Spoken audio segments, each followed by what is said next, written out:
जब उसने बताया उसके बाद मुझे कुछ होश नहीं रही। कल से लेके अभी तक रो रहे हैं, इसके अलावा कुछ नहीं। वो जब नीचे ग्राउंड फ्लोर पे जाके गिरे हैं तो हमें 2 छतें छोड़ के आवाज़ दी है, क्योंकि नीचे गिरा डम करके आवाज़ आई है। तो वो जब देखा तो वो नीचली वाली ग्राउंड फ्लोर पे गिरे हुए पड़े हुए थे, वो नीम बेहोशी की हालत में थे। छोटे छोटे 2 बच्चे हैं, बेगम उसके घर वाले हैं, उसके बड़ा एक भाई 5 साल पहले फौत हुआ है।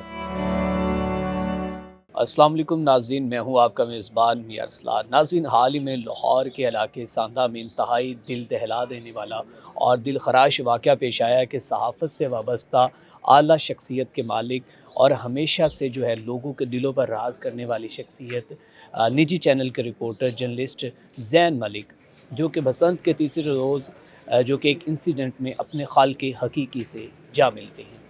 इस वक्त मेरे साथ उनके वालिद मौजूद हैं, उनके वो दोस्त मौजूद हैं जो ऐनी शाहिदीन थे जिन्होंने ये वाक़या देखा, जबकि ज़ैन को सैकड़ों लोगों की आहों और सिसकियों के साथ सुपुर्द खाक तो कर दिया गया है, लेकिन यहाँ पर बैठे हुए लोग जो हैं इंतहाई दुख और दर्द की तकलीफ़ में हैं। मेरे साथ उनके अहल खाना मौजूद हैं, इनसे बात करते हैं, जानते हैं। जबकि इसकी दुख की घड़ी में उनसे बात करना भी जो कि मुश्किल सा हमें लग रहा है, लेकिन इसके बावजूद जानते हैं कि उनके बच्चे कितने थे और मरहूम की मिसेज़ या अहल खाना को अब घर का सर्कट और मामलात कैसे चलेंगे, ये जानने की कोशिश करते हैं। अस्सलाम वालेकुम। वालेकुम सलाम। अंकल, कितने बच्चे थे आपके? 2-3 बच्चे थे जी। 3 बेटे थे। हाँ जी, एक बेटा 5 साल पहले फौत हो गया था। ठीक है। अब 2 बेटे और 1 बेटी थी। 1-2 बेटी बेटे, है। अब 1 बेटा रह गया एक पीछे। बेटा रह गया। और ये भी बताया जा रहा है कि उसको अब दूसरे भाई की ही कब्र में जो है दफना हाँ जी, दिया गया है। जी। मुनीर मलिक, उमर मुनीर मलिक उमर है। मुनीर मलिक, जी। ठीक है। अच्छा, मुझे ये बताइएगा कि जब ज़ैन की खबर मिली तो उस वक्त आप कहाँ पर थे जी? मैं अपनी शॉप पे था। ठीक मुझे है। साथ वाले दुकानदार ने बताया कि ऐसे अस्पताल नहीं गया। मैं क्या क्या हुआ है? जब उसने बताया उसके बाद मुझे कुछ होश नहीं रही। बिल्कुल ठीक।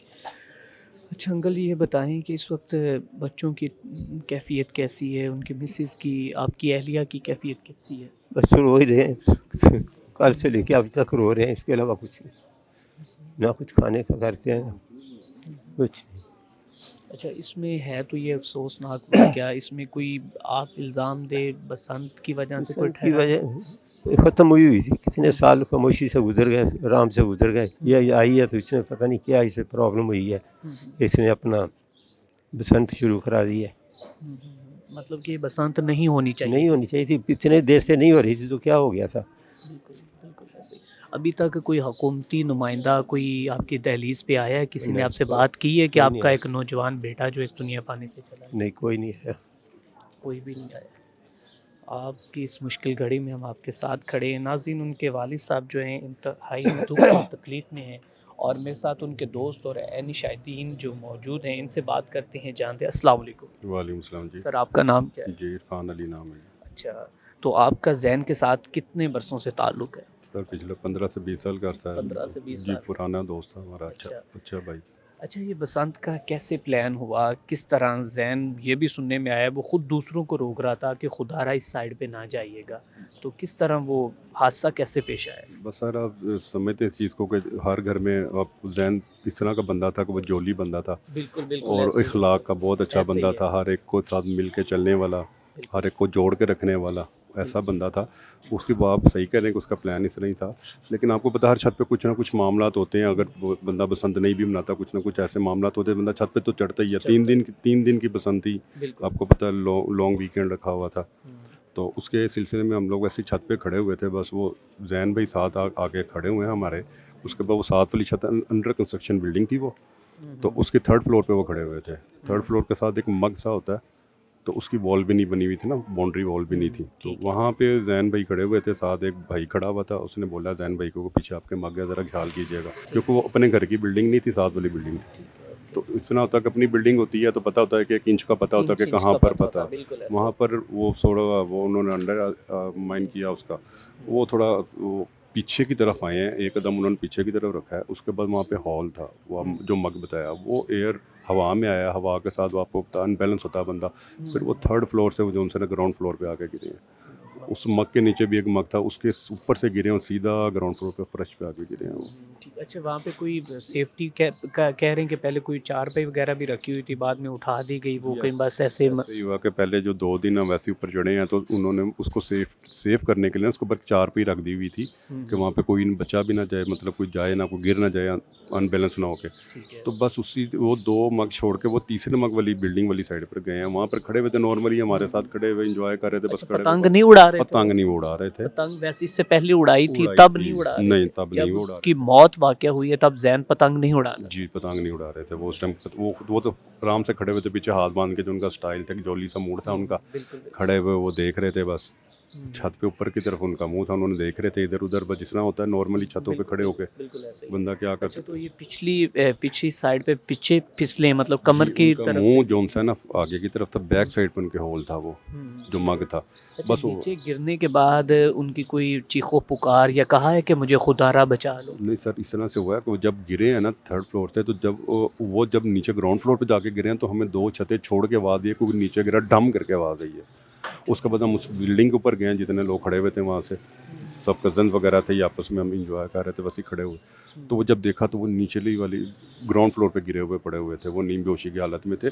और वो जो बिल्डिंग थी अंडर कंस्ट्रक्शन थी, तो वो अंदर से कुंडी लगी हुई थी, आपको पता वो बनी होती है गैल, उसके अंदर से वो फिर हम लोग पीछे गली से भागे हैं, जाके उसका दरवाज़ा तोड़ा तो अंदर से जैन भाई को निकाला। उस टाइम वो होश में थे, मतलब इतना नहीं था, नीम बेहोशी की हालत में थे वो, मतलब इतनी नहीं थी कि बात कर सकें किसी से ना, पेन थी जाहिर है, ऊपर से 3rd फ्लोर से गिरना कोई आम चीज़ नहीं होती। और इस तरह का बंदा का जो एक फैमिली वाला भी हो, और वो सोच क्या हो रहा था, उसके दिमाग में क्या चल रहा होगा उस टाइम पे, वो ऊपर से गिर गया, उसके छोटे छोटे 2 बच्चे हैं, बिल्कुल ऐसे। बेगम, उसके घर वाले हैं, उसके बड़ा एक भाई 5 साल पहले फौत हुआ हुआ है। तो वो एक सदमे होते हैं, देखें हर चीज़ चल रही होती है, जब कोई इंसिडेंट हो जाता है किसी के साथ तो हमें तो ये नहीं पता कि मैं तो पता इंजर्ड पड़ा हुआ है, लेकिन उसके दिमाग में क्या चल रहा होता क्या है, चल रहा है? वो सब कुछ क्या देख रहा होता है, उसको क्या तकलीफ बर्दाश्त कर रहा है, तो हम सिर्फ फील कर सकते हैं, देख सकते हैं। फील तो उसी ने करना है जिसके साथ हादसा हो जाता है। बिल्कुल ऐसे। अच्छा सर, ये बताइएगा कि जब वो गिरे हैं तो उससे पहले जब आपकी आपस में कन्वर्सेशन हो रही थी, कम्युनिकेशन कर रहे थे, तो किस तरह की बातें हो रही थी? वो बिल्कुल कहते हैं कि बड़े साफ दिल के मालिक थे और बिल्कुल जैसे आप चोली से कह रहे हैं इस तरह के बंदे थे, तो क्या गुफ्तगू हुई थी? आखिरी अल्फाज क्या थे उनके? देखिए भाई, वो तो इस तरह का आपको बताया कि जोली पर्सन, और वो एक नॉर्मली रूटीन वर्क जो होता है, जो आपस में दोस्तों में, यारों दोस्तों में, पता है लोरी स्टाइल होता है, जुगलबाजी, एक दूसरे को छेड़ना, मजाक करना। तो ऊपर से हम लोग पानी वगैरह पी रहे थे, ऊपर से नीचे बोतलें मार रहे थे, वो नीचे से ऊपर बोतलें मार रहे थे, बस इंजॉय इसी तरीके से मतलब हो रहा था हम लोगों का। नॉर्मली किसी के गुमान में भी नहीं था कि इस तरह का मामला हो जाएगा। जैन भाई बिल्कुल साथ खड़े हैं, पता नहीं चला कि विद इन मिनट्स वो किसी ने हम लोगों को छोड़ के वो साथ वाली छत पे चले गए हैं, और छत पे वो अंडर कंस्ट्रक्शन थी। अच्छा, मौत जब वाक़या हुई है तो क्या हॉस्पिटल में और कितनी देर बाद कहते हैं बाइक पे ले जाया गया उनको? जी बिल्कुल, इसी तरह ही है कि हम लोगों की, आपको पता कि सांदा का एरिया थोड़ा सा बिल्कुल। कंजस्टेड सा एरिया है, यहाँ पे गाड़ी हम लोगों की खड़ी हुई थी नीचे, लेकिन वो इतना था कि हम उतनी स्पीड में जा नहीं सकते थे।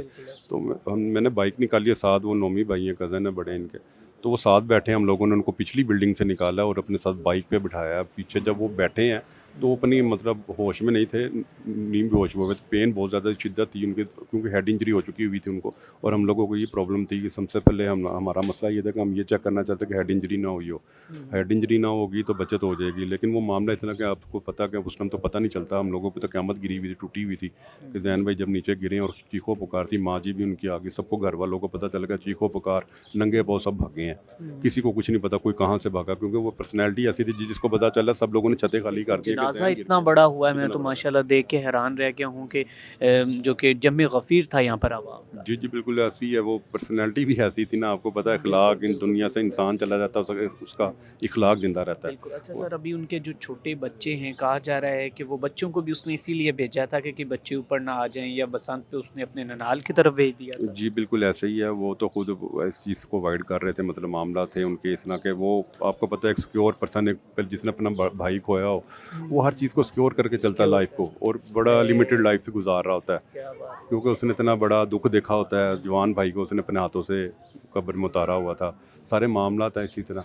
लेकिन वो मामला इस तरह से चले कि उसने अपने फैमिली वगैरह को सेफ, हर बंदे की कोशिश होती है कि यार मेरी फैमिली सेफ हो। हम लोग अगर ज़ाहिर रोड पे भी होते हैं तो सेफ्टी मैयर सामने देखने पड़ते हैं हमें। बिल्कुल। और बीवी भी चाह रही थी कि आप ये बसंत ना सेलिब्रेट करो, कोई फ़ायदा नहीं, वो भी थोड़ा सा डर रही थी, ये भी बताया जा रहा है। बस ऐसे ही है, अब आपको पता है हर बंदा तो घर वाले तो यही होते हैं ना, 20 साल बाद किसी ने पहले बसंत देखी हुई थी, ये 20 साल बाद ये मामला हुआ है। अब जो नई जनरेशन उसको पता नहीं बसंत होती है कि इसमें कितनी सेफ्टी मैयर्स चाहिए होती हैं हम लोगों को। बिल्कुल ऐसे ही। आप क्या समझते हैं कि इसके ज़िम्मेदार जो है हुकूमत वक़्त को ठहराया जा सकता है या नहीं? सर इस तरह से देखें, हुकूमत ने अनाउंस किया था, सेफ्टी हर बंदे ने अपनी करनी होती है। एक हादसा है, इसको हम हादसा ही कह सकते हैं। एक छत पे चढ़े हुए एक बंदा एक नेचुरली खड़ा हुआ, छत पे खड़ा हुआ और वो नीचे गिर जाए, तो ये तो एक हमारे तो ज़ेनो गुमान भी नहीं का हमारे साथ ये मामला हो गया और अब क़यामत टूटी है हमारे ऊपर। हमें नहीं समझ ये हमारे साथ हुआ क्या। ज़हन की कोई भी एक बात जो आपको हमेशा से अभी भी याद है, दिमाग में घूम रही है और मतलब कि उसकी वजह से आप बड़े दिल बर्दाश्ता होते हैं? उसकी भाई एक ही बात जो सबसे अच्छी थी ना, उसकी ग्रुपिंग में जो उसके साथ जो लोग रहते थे, जो उसके फ्रेंड्स थे, फैमिली फ्रेंड्स थे, जो सब लोग थे, उनमें से कोई एक बंदा भी मिस होता था ना उस ग्रुप में, 10 से 15 लड़कों के ग्रुप में, तो वो जो एक लड़का भी मिस होता था वो उसको कॉल करके बुलाता था कि यार मैं आ गया, तुम लोग किधर, सब इकट्ठे हैं, तू किधर है। वो सबको बुलाता होता था, एक पर्सन भी कम होता, उसकी फिंगर टिप से पता कौन कौन से बंदे मेरे हैं, फ्रेंड्स हैं जिसके साथ मेरा ज़्यादा रिलेशन है और उसने उसको कॉल करके बुलानी है। कोई एक बंदा मिस हो तो उसके ज़हन में होता था फिंगर टिप पे, यार ये बंदा मिस है, इस टाइम मेरे ये दायरे के अंदर नहीं है, ये मीटिंग में नहीं है, तो वो उसको फ़ोन करके स्पेशली बुलाता होता था कि यार तू किधर है, तू पहुँच। बहुत शुक्रिया। नाज़रीन, हमारे साथ ज़ैन के जो दोस्त मौजूद थे, जो यानी शाहिदीन थे, जो उस वाक़े को देख रहे थे, जो इंसिडेंट हुआ है इनकी आंखों के सामने हुआ है। हमारी दुआ है कि अल्लाह तबारक व तआला हमारे प्यारे भाई को जन्नतुल फ़िरदौस में अल्लाह ताला मुक़ाम अता फ़रमाए, उनके दर्जात बुलंद फ़रमाए और उनकी बेवा को और उनके यतीम बच्चों की अल्लाह तबारक व तआला हमेशा से हिफ़ाज़त फ़रमाए और अहले ख़ाना को सब्र जमील अता फ़रमाए। इसी के साथ अपने मेज़बान मियां अरसलान को दीजिए इजाज़त। अल्लाह निगहबान।